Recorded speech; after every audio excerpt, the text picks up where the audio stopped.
Hey everyone, welcome to episode 169, All or Nothing People. Meet our mom, Kelly Hutchison.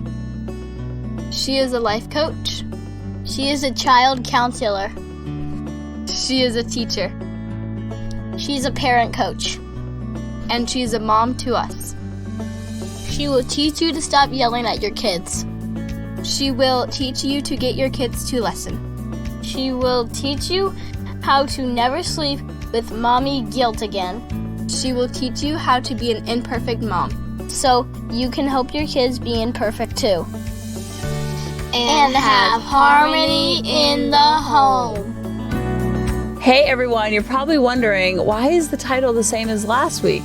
It's not really, it has a little twist, but before we get into that, today, my sister's son is grown and flown. He's officially moving away. It blows my mind because my sister's kids are kind of like my kids in a way, like my second kids, because we waited so long, not by choice, to have kids. And so their kids kind of like filled that gap and scratched that itch where we were always like playing house with their kids. So my sister's kids and I all have two kids, and we all have a boy and a girl, which I think is so bizarre. 3 sisters, 2 kids each, a boy and a girl each. The only difference is they had their boy first and then their girl, and then I had my girl and then my boy. Not that they belong to me, but you know what I mean. And so there's 6 cousins on my side, and then there's 2 on David's side. So on my side with the 6 cousins, 3 of the 6 are grown and flown. We still got my sister having one, and then obviously I have both of mine. Like, what is happening? It's so wild to me. So like when something happens to my sister's kids, I feel like it's happening to me. And I'm literally in denial, and I like in shock that like half are grown and flown.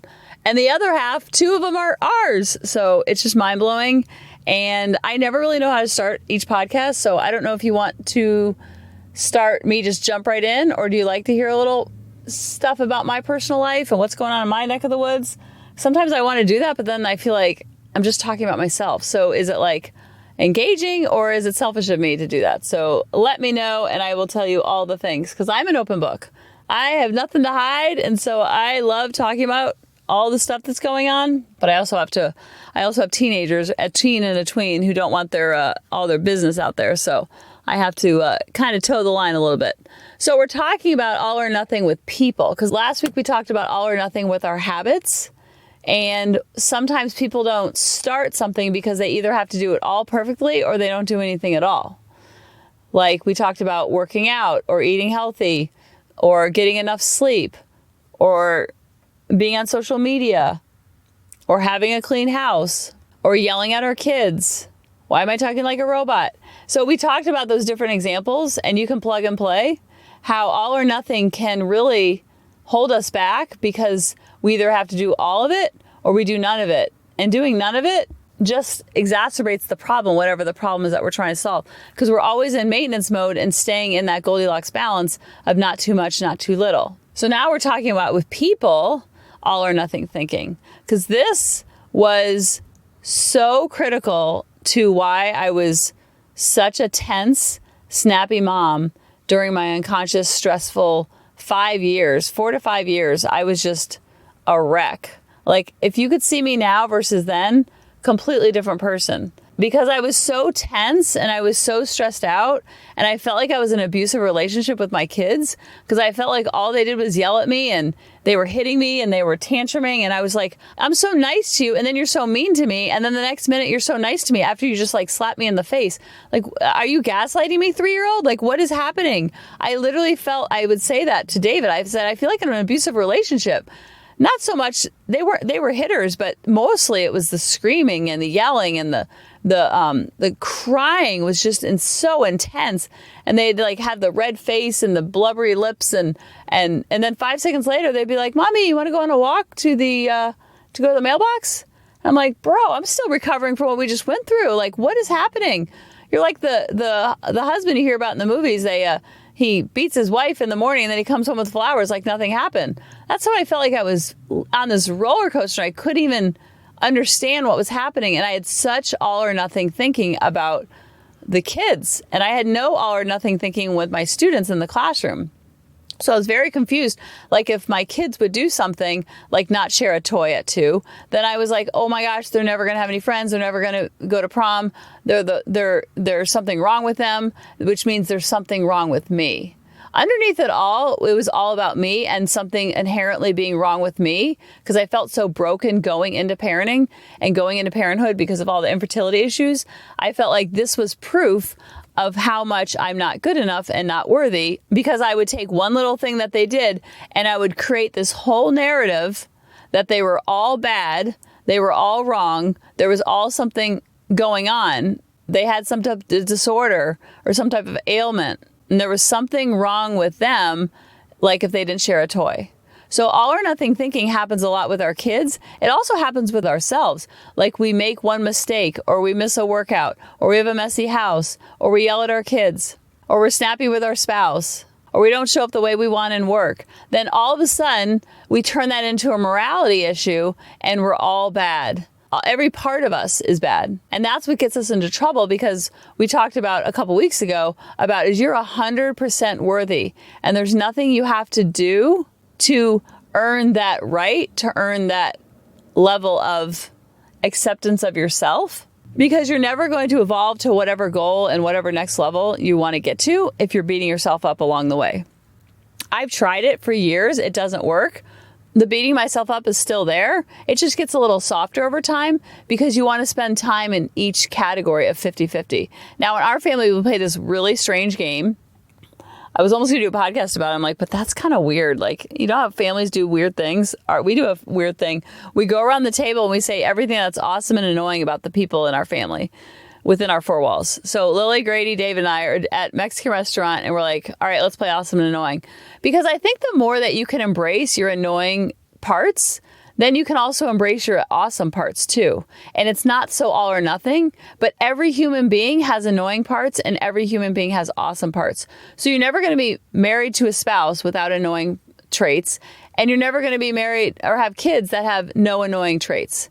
And then you are also, I know this is hard to believe, but you have a lot of annoying traits too. And I used to push that away and be like, live in denial, get defensive. No, leave me alone. You're so critical. That's what I came back with. But when you drop the ego and you really listen to what they're saying, then it's more light and fluffy and you can kind of embrace the annoying parts of you and laugh at the annoying parts of you, all the while working on them, but not really working on them because they're just part of who you are. Everyone has those little idiosyncrasies. Everyone has those little things that are just like, they get under other people's skin, and other people are going to have things that get underneath your skin. And the more you can embrace your annoying and all your flaws, but not make it a morality issue that there's something inherently wrong with you at the core, at the soul level. Because then when they tell you, like, yeah, I can see that. And when you say, hey, I can see that. So then when you talk to them about something that's annoying, they need to work on, they're like, yeah, I can see that. Then they drop their walls. But sometimes we want to be so perfect, and then we want everybody else around us to be perfect because we have that all or nothing thinking about ourselves that we're so afraid of not being good enough. So we find that one thing to fixate on that's going to make us feel good enough. And usually it's our kids and spouse. And I think I've said 4,022 times on these podcasts that you cannot give the emotional responsibility of your worthiness and hand that baton over to your children, your spouse, your parents, your sisters, your brothers, your greedy grandpappies. And what have I said? I could literally make this into a bumper sticker. It's not their job. It's not their role. And they couldn't do it for you even if they wanted to, because guess what they need to work on? They need to work on their own worthiness and how they talk to themselves and to get out of their all or nothing thinking. So just like we need to stay on their side of the street, they need to stay on their side of the street too. And you will have people that come over on your side of the street and you will understand why they're doing that. And you won't get so mad about it because we all do it. Whenever you're annoyed with someone or someone's frustrating you or you just want to wring their neck, it's usually something that we're doing or we're not literally looking at within ourselves, or it's something that we do as well. And then we're like, oh, hey, I do that too. Like if your child overreacts about something. Sometimes when my kids overreact, I used to flip out that they were overreacting, and then I would overreact about their overreacting. Like, what? So now when they overact, I'd be like, oh my, good thing I never overact like that. And they're like, yeah, true story. And so we kind of like lean into the overreaction because they'll say, sorry, I overreacted. I'm like, yeah, I never overreact. I don't know why you're overreacting. And we're so sarcastic in our family, so they get that. Like, yeah, I can see that. And then they come back with, yeah, I can, good thing you never do. And then I give an example when I overact. Overreacting is so normal. Or when they get overwhelmed. We all get overwhelmed. So whatever emotion they're going through, we've all felt that. We don't have to fix anything about their emotions or what they're going through. We just have to hold the space. Actually, we just get to hold the space and not be so all or nothing about who they are and who our spouse is or who our parents of origin are or a brother or a sister. I remember someone being coached and she was really upset that her brother was addicted to crack, which sounds really serious. And the coach was telling her, she's like, you can make boundaries with your brother, but let's just drop into compassion for a minute of how hard it must be to be addicted to crack.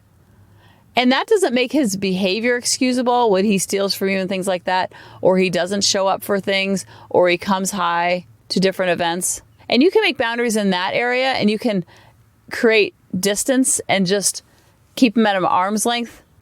But at the same time, drop into compassion when you're not with them because you'll probably only see them once a year versus once a week once you create boundaries. So if we're only going to see them once a year, during the 364 days that you're not with him, you can drop into compassion and empathy a little bit of how hard it is to be addicted to crack and what that life is like. That could be true if anyone's addicted to anything that you love. You create that distance because you want to keep yourself safe.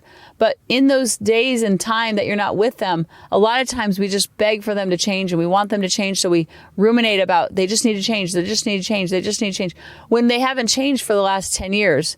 So like Dr. Phil always says, the best predictor of future behavior is looking at past behavior. So instead of being surprised over and over and over that they're addicted to crack, what if we dropped into compassion and love? Which doesn't mean he comes and lives with you and you give him all the money. It just means from afar, your thoughts about him don't drain you as much. And that can be true for anything, that no one is all or nothing. You can drop into compassion and empathy for even people that you see homeless living underneath the bridge. Like that must be so hard. And what happened in their lives to get that way? We don't want to go all or nothing with ourselves, with our children, with our spouse, with our boyfriends, with our girlfriends, with our parents, with our greedy grandpappies, with our siblings, with our friends, with our boss. You always want to come from a place of curiosity. Then it doesn't jam you up so much. Then you're not losing sleep over the ex-husband or the ex-wife that's driving you insane. They don't get so much of your emotional power because you don't have to do all or nothing with them as long as you don't do all or nothing with yourself. When you find that middle ground and you can lean into your flaws and you can lean into your awesomeness and you can lean into the annoying traits about yourself, lean into the awesome traits about yourself, then you're not so defensive and pushing back when someone does bring up something that's annoying about you or something that's a flaw about you. It doesn't mean you're flawed as a human. It just means in this network, we're in this working relationship, wherever it's at work or at home or at school, we can embrace it and not say, oh, my boss gave me some criticism. That means I'm a horrible person. I'm not good enough. I should just quit and give up. That's all or nothing thinking versus like, I can see where he's coming from. Even if he's totally off the mark, we can still see that's his perspective because perspective is everything with people. So this is what he or she is seeing. And then you can find the truth in parts of it and then you can discard the rest. And then the people within your four walls, they know you the best. So they get a bigger grain of salt. Like, oh yeah, I can see that. And sometimes they're off the rocker and you're like, can't really see that. But you still listen and you're open to it. So then when you have feedback for them, they're listening and open to it. And it doesn't mean they're a good kid or a bad kid. All kids are going to make good choices, bad choices. All adults are going to make good choices, bad choices. We as humans every single day make good choices and bad choices. When we make bad choices, that doesn't mean we're bad at the core soul level. When we make good choices, that doesn't mean we're good at the core soul level. We already have that inherently. We were given to the day we were born. Our worthiness, our value was already gifted to us the day you were born. So you have to do nothing more to achieve that. So then you don't have that destination addiction where you're trying to strive for your worthiness. It's already inherently with you. And then you can just lean into the annoying and awesome parts. And you can lean into the flaws and the awesome. And most of us spend a lot of time on our annoying parts and our flawed parts, and we just live there. And then we think if we just are hard enough on ourselves, we will evolve to the next goal or the next level, or be a better parent, or be a better weight, or have a better job, or have a better house, or have it. Do you see how it's always better, better, better? There is no better there. Wherever you go, there you are. That's a famous country song.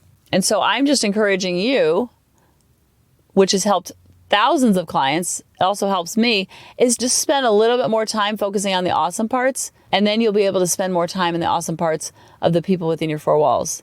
And when you do that, your life will change forever, and you'll have more harmony in the home. I love you guys, and I'll talk to you next week. Bye-bye. Hey mamas, thanks for listening. If you had any ahas, clicks, or those lightning bolt moments while listening, you have to check out my free parenting bootcamp, where we take all of this to the next level and we try to create even more awakenings for ourselves so that we can connect more with our kids and never yell at them again.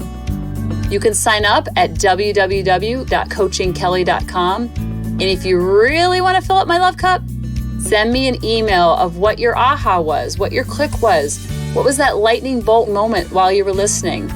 I want nothing more in life than for you to have harmony in your home and to learn how to be an imperfect mom like me, which allows your kids to be imperfect too, each and every day.